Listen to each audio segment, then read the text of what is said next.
Bonjour ou bonsoir, chers compatriotes.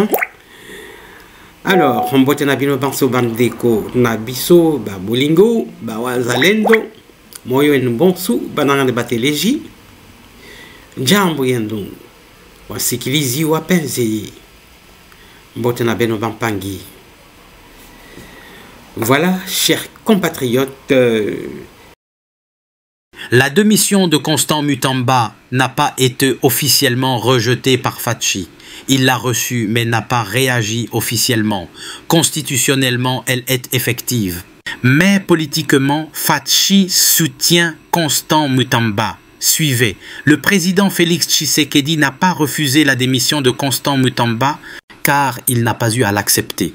Selon la constitution de la RDC, en son article 80 alinéa 2, en cas de poursuite judiciaire contre un ministre en fonction, sa démission est automatique 24 heures après la saisine de l'Assemblée nationale sans attendre une décision présidentielle. Donc, le 21 mai 2025, le procureur général a officiellement saisi l'Assemblée pour poursuivre Mutamba. Dès le 22 mai à midi, Mutamba a été automatiquement déchu de ses fonctions de ministre de la Justice. Le président n'a aucun pouvoir pour refuser ou annuler cette démission. Mais alors pourquoi dit-on que le président refuse sa démission ? C'est ici que le jeu politique commence. Le gouvernement n'a pas encore été remanié et Mutamba continue à se comporter comme ministre en exercice. Le président ne l'a pas publiquement désavoué ni remplacé, ce qui laisse entendre qu'il le soutient tacitement. Ce soutien présidentiel apparent a été interprété par certains médias ou analystes comme un refus de sa démission. Mais ce n'est pas une question de volonté, la Constitution s'applique automatiquement. Venu pour réformer la justice congolaise, qualifiée de malade, notamment par le président Félix Tshisekedi, Constant Mutamba, ministre démissionnaire de la justice, n'aura tenu qu'un an avant de s'écrouler. Le jeune garde des Sceaux congolais a annoncé sa démission à Félix Tshisekedi ce mardi, le 7 juin 2025, après un entretien d'environ 1 heure. Il a été emporté par l'affaire du détournement présumé de 19 millions de dollars américains destinés à la construction d'un bâtiment carcéral à Kisangani, après que l'Assemblée nationale a voté dimanche dernier en faveur de l'ouverture d'une procédure judiciaire contre lui à la demande du procureur général près la Cour de cassation. Le dernier lui a également interdit la sortie de la ville de Kinshasa. Son passage à la tête du ministère aura été marqué par une atmosphère conflictuelle avec le Conseil supérieur de la magistrature, la libération en cascade des prisonniers à travers le pays, le procès et la condamnation de Corneille Nangaa et d'autres responsables de la coalition AFCM 23, les poursuites judiciaires contre l'ancien président Joseph Kabila, ainsi que les procès et condamnations de plusieurs jeunes délinquants, notamment à Kinshasa.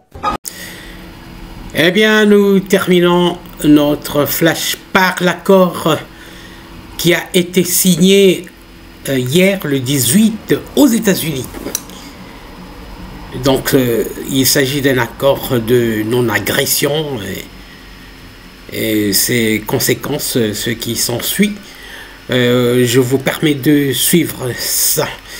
Alors, c'est les ministres des Affaires étrangères de la RDC, Kayi Kwamba, et le ministre des Affaires étrangères rwandais qui ont signé, je veux dire, qui ont paraphé, parce que la signature effective sera faite le 27 juin, donc le 27 de ce mois, ça veut dire dans 8 jours, exactement. Suivez, chers compatriotes. L'histoire est en marche. Ce mercredi à Washington, la RDC et le Rwanda ont paraphé un texte fondamental sous la médiation des États-Unis et du Qatar. Prévu pour être officiellement signé le 27 juin, cette première étape consacre un tournant diplomatique majeur. Pour la première fois, un accord impose clairement à Kagame le respect de la souveraineté congolaise, le désarmement de ses groupes armés et l'arrêt des hostilités. Derrière cette avancée se cache une réalité plus profonde, la victoire stratégique de Félix Tshisekedi, de l'armée congolaise, FARDC, et des résistants Wazalendo. Mais que cache réellement cet accord? Est-ce un pas vers une paix durable ou un piège tendu par Kigali pour gagner du temps. Découvrez une analyse politique détaillée de cette évolution décisive dans le conflit qui ravage l'Est du Congo depuis des décennies. La scène diplomatique internationale a rarement été aussi attentive à la région des Grands Lacs que ces derniers mois. Et pour cause, après des décennies de guerre imposées au peuple congolais, une lueur d'espoir perce enfin à travers l'épaisse brume des trahisons régionales et des manipulations internationales. Mercredi 18 juin 2025 à Washington, les experts techniques des gouvernements de la République démocratique du Congo et de la République du Rwanda ont paraphé un document que beaucoup qualifient déjà d'historique. Un texte préparant la voie à un accord de paix qui pourrait, s'il est effectivement respecté, mettre un terme à l'agression que subit la RDC depuis des décennies, orchestrée par Paul Kagame et son régime du Rwandan Patriotic Front, RPF. Ce texte, qui sera signé officiellement au niveau ministériel le 27 juin sous les auspices du secrétaire d'État américain Marco Rubio, est présenté comme le prolongement de la déclaration de principe du 25 avril 2025. Il reprend des points fondamentaux: respect de l'intégrité territoriale, interdiction des hostilités, désarmement des groupes armés non étatiques, mécanismes conjoints de sécurité, retour des réfugiés, accès humanitaire et intégration économique régionale. À première vue, il s'agit d'un accord équilibré, mais une lecture attentive révèle un changement fondamental dans les rapports de force. Pour la première fois, la communauté internationale reconnaît officiellement que la souveraineté de la RDC doit être protégée, que les groupes armés doivent être désarmés et que la paix ne passera pas par l'imposition de diktats par Kagame ou ses relais. Ce tournant ne s'est pas imposé de lui-même. Il est le fruit d'une stratégie lucide, patiente et courageuse du président Félix Tshisekedi. Depuis sa prise de fonction en 2019, Tshisekedi a dû composer avec un appareil sécuritaire gangrené par l'État profond kabiliste, infiltré depuis des années par les réseaux proches de Kigali. Pendant que Joseph Kabila pactisait avec Paul Kagame, facilitait les pillages de minerais et protégeait l'impunité des troupes rwandaises sur le sol congolais, Tshisekedi, lui, a entrepris une œuvre de redressement de l'État. Lentement mais sûrement, il a démantelé les réseaux d'allégeance étrangères au sein de l'armée, réhabilité le rôle des FARDC et soutenu l'émergence de résistants patriotes comme les Wazalendo, véritables boucliers du peuple contre l'agression. Il faut aussi souligner que cet accord intervient après une série de défaites militaires cinglantes pour les RDF et les supplétifs M23 dans les montagnes du Nord Kivu. En s'alliant avec les forces patriotiques congolaises, notamment les Wazalendo, les FARDC ont stoppé l'avancée de l'ennemi, brisé l'image d'invincibilité construite autour des troupes de Kagame et regagné des bastions stratégiques. Le Rwanda a compris qu'il ne pouvait plus continuer sa guerre d'usure sans en payer le prix diplomatique et humain. C'est dans ce contexte que les États-Unis, contraints de réévaluer leur soutien tacite à Kigali, ont décidé de reprendre la main et de jouer un rôle plus constructif. Le choix de Washington comme lieu de négociation, avec la participation du Qatar comme cofacilitateur, n'est pas anodin. Il montre que le vent tourne. Kagame, affaibli, isolé et discrédité à la fois par les révélations de la presse internationale et par les sanctions annoncées au Royaume-Uni, n'est plus le chouchou de l'Occident. Il est désormais vu comme un facteur d'instabilité, et même certains de ses soutiens les plus fidèles commencent à prendre leur distance. L'accord, tel que formulé, prévoit le désengagement et le désarmement des groupes armés non étatiques. Cela vise, bien entendu, en premier lieu, le M23, cette force supplétive du Rwanda. qui n'a d'indépendant que le nom.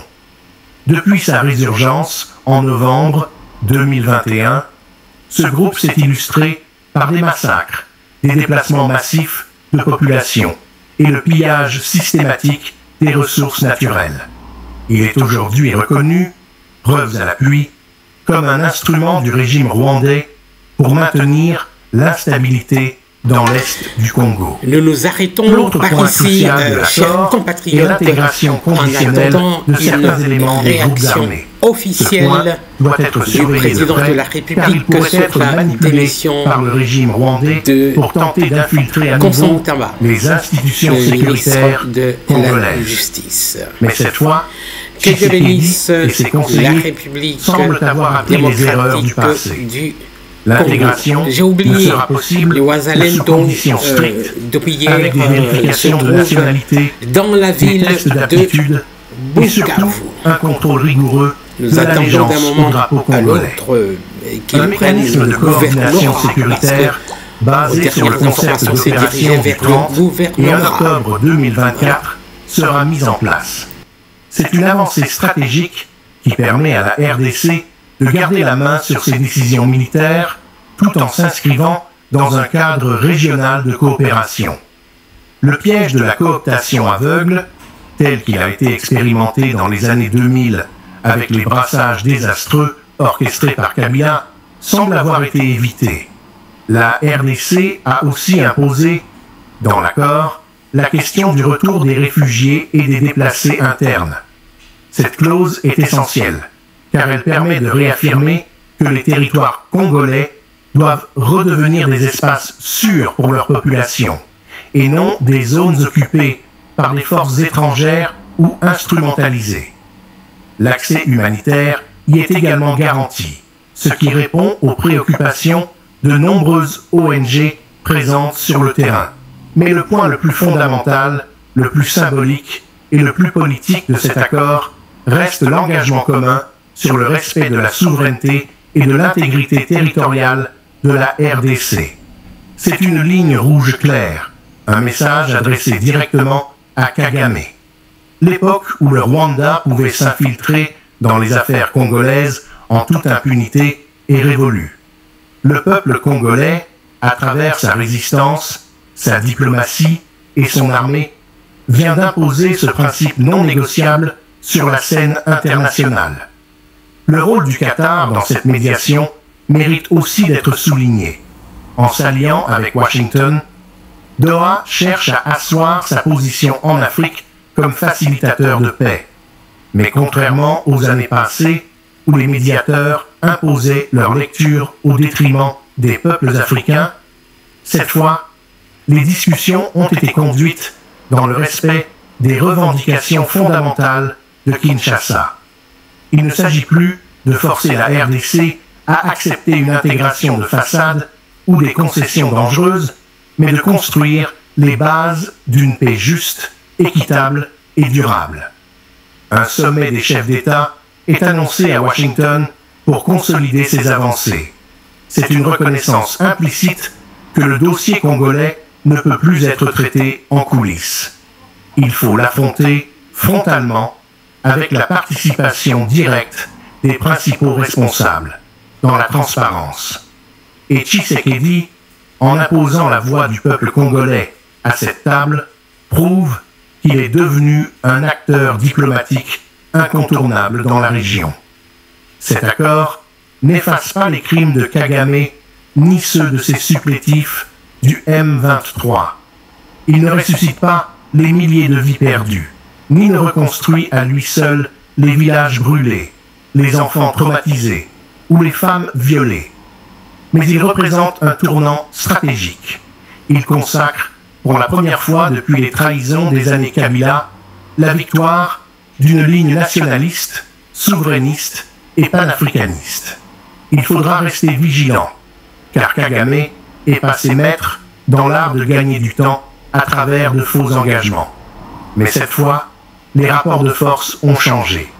Et Tshisekedi, fort du soutien populaire, de l'unité nationale retrouvée et de l'alliance FARDC-Ouazalendo, a démontré qu'il ne cédera plus 1 centimètre de la dignité congolaise.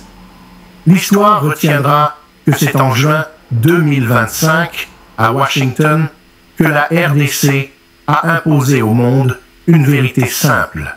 Le Congo n'est plus une proie, mais une nation debout. La signature technique de cet accord à Washington n'est donc pas un simple geste diplomatique, mais le symbole d'un rééquilibrage géopolitique fondamental. Pendant trop longtemps, la République démocratique du Congo a été perçue par la communauté internationale comme un espace à pacifier de l'extérieur, comme une terre incapable de se gérer seule. Cette perception coloniale, renforcée par les discours paternalistes et les interventions étrangères dictées par des intérêts miniers, a permis à des pays voisins, comme le Rwanda, de s'ériger en gendarmes de l'Est du Congo tout en exploitant ses richesses. Aujourd'hui, la donne change. La RDC impose son agenda. Elle impose son langage. Elle impose surtout sa souveraineté. Ce basculement ne se comprend pas sans le courage des résistants congolais qui, sur le terrain, ont empêché la partition du pays. Les FARDC, soutenus par les Wazalendo, ont refusé de céder face à l'avancée brutale des troupes rwandaises déguisées sous l'étiquette M23. À Bunagana, à Rutshuru, à Kibumba, dans les collines du Massissi, des hommes et des femmes ont pris les armes pour dire non à l'occupation. Cette résistance n'est pas née dans les chancelleries. Elle est née dans les villages brûlés, dans les camps de déplacés, dans la dignité meurtrie des Congolais. Et c'est elle, cette résistance enracinée dans le peuple, qui a forcé les grandes puissances à revoir leur position. Ce n'est pas la première fois que le Rwanda et la RDC s'asseyent autour d'une table de négociation. Mais c'est la première fois que le rapport de force est en faveur de Kinshasa. Lors des précédentes initiatives, Lusaka, Sun City, Nairobi, Addis Abeba, la RDC était souvent représentée par des dirigeants compromis, manipulés ou directement inféodés à Kigali. Joseph Kabila, dont les liens avec Kagame sont désormais documentés par plusieurs sources, a joué un rôle de marionnette, allant jusqu'à accorder des zones minières entières aux compagnies rwandaises, au mépris total de la souveraineté nationale. Il faut dire les choses clairement. C'est parce que le Rwanda avait un homme à Kinshasa qu'il a pu maintenir sa mainmise sur l'est du Congo pendant 2 décennies. Mais en 2025, ce jeu de dupes a été brisé. Tshisekedi a choisi de rompre avec cette tradition de compromis honteux. Il a choisi le camp du peuple. Il a fait le pari risqué de refuser les diktats de Kigali, de réarmer l'armée nationale, de purger les traîtres au sein des institutions et d'appeler les Congolais à défendre leur territoire. Ce choix courageux aurait pu le mener à l'échec face à un ennemi soutenu par certains lobbies occidentaux. Mais ce choix a payé, car il a permis à la RDC de retrouver sa voie. Et maintenant, je peux vous dire que les Wazalendo sont entrés à Bukavu depuis hier. La nuit. Aux dernières nouvelles, ils étaient en train de se diriger vers le gouvernorat. Voilà, chers compatriotes, regardez. Ils étaient à Panzi, à Baguiri, c'est des communes extérieures à Bukavu, mais c'est dans Bukavu. Voilà. Regardez. Otep à tous, bien-aimés frères et sœurs. Enfin, une bonne nouvelle venant de la RDC. Les carottes sont cuites pour le M23 et l'AFC. Eh oui. Sous la pression intense de nos patriotes, les Wazalendo, les amis, Bukavu a été quasiment récupérés. C'est la débandade totale. Beaucoup de M23 envoyés au repos éternel. Entre eux, ils se disputent. Entre eux, ils se battent. Parce que ils accusent leur gouverneur. Le gouverneur que eux, ils ont placé là-bas. Quand ils ont pris Bukavu, ils ont placé des institutions.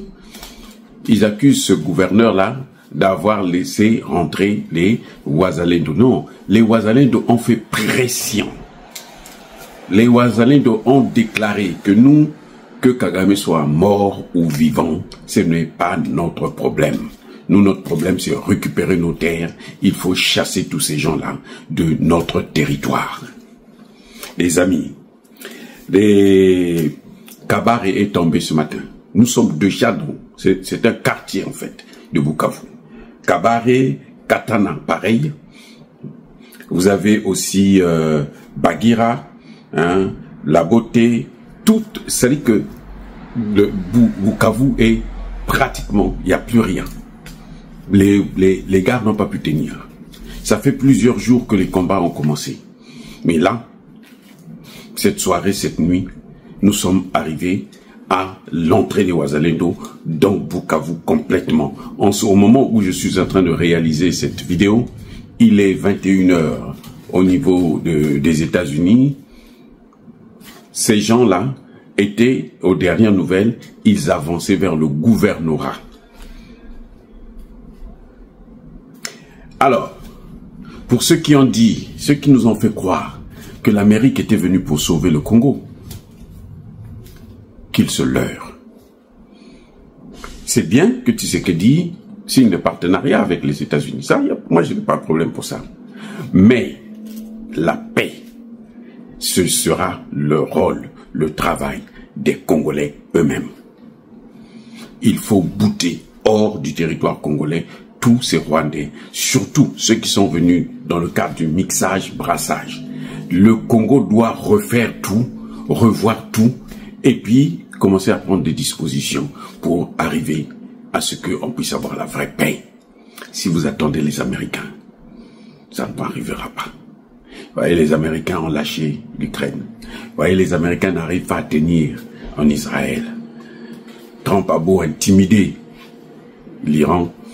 L'Iran continue aujourd'hui là encore. L'un des plus grands centres de recherche scientifique et militaire du pays du fils de l'oncle Sam a été bombardé. Si vous voyez, c'est incroyable. Donc bref, je ne suis pas contre les accords des mines. Mais il faut bien, ces mines-là, ces minerais, nous ne les utilisons pas. Les Congolais ne mangent pas ces minerais. Il faut qu'il y ait des partenariats pour les exploiter. Et il ne faut pas laisser seulement les Chinois les exploiter. Il faut que les Chinois et les Américains, plus tard, même les Iraniens, ils ont la technologie. Ils sont en train de le montrer là. Nous, ce qui compte, c'est nos intérêts. C'est pas les intérêts des Américains. C'est pas les intérêts de l'État hébreu. C'est les intérêts des Africains, les intérêts du Congo. Et les intérêts là, on va vers là où nous pouvons avoir la connaissance, comment on appelle, le transfert de technologie. Si l'Iran est un bon partenaire, si l'Iran est en train de prouver aujourd'hui sur le plan militaire que c'est un très très très bon partenaire, il peut être un très bon partenaire. Mais on achète des armes. Nous, ce que nous voulons, on achète des armes pour faire mener la guerre à Kagame. Qu'il soit mort ou vivant, c'est pas notre problème. Voilà. Donc, bien aimés frères et sœurs, je tenais quand même à vous rassurer que Bukavu est revenu dans les mains. Et vous savez, l'aéroport de Kavumu a été libéré. Les gars ont fui. Ce ne sont pas les Américains qui sont venus les déplacer. Non, ils ont fui. Parce que la pression est tellement intense sur eux qu'ils n'arrivent plus. Et puis, vous savez, depuis que Kagame est en train de fuir ses responsabilités, hein, en faisant le faux malade, le machin et tout, la situation est devenue catastrophique. Je vous ai dit déjà que ça fait plusieurs mois que les militaires rwandais n'ont pas de salaire. Vous les voyez là, parfois ils meurent dans la rue de faim en RDC là.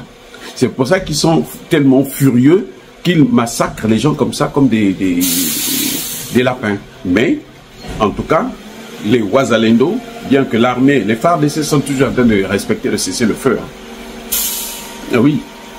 Quand ils abandonnaient le territoire là, ils n'avaient pas attendu le gouvernement. Mais maintenant, ils sont en train de suivre, ils attendent le mot du gouvernement. Donc, ils continuent à respecter le cessez-le-feu. Mais les Ouazalendo sont en train de faire le travail et nous les saluons, nous les félicitons, nous les encourageons. Nous sommes avec eux, ensemble. Nous vaincrons. Les amis, encore une fois de plus, soyez bénis, abondamment bénis par le Dieu des Kémites et par nos ancêtres angélisés.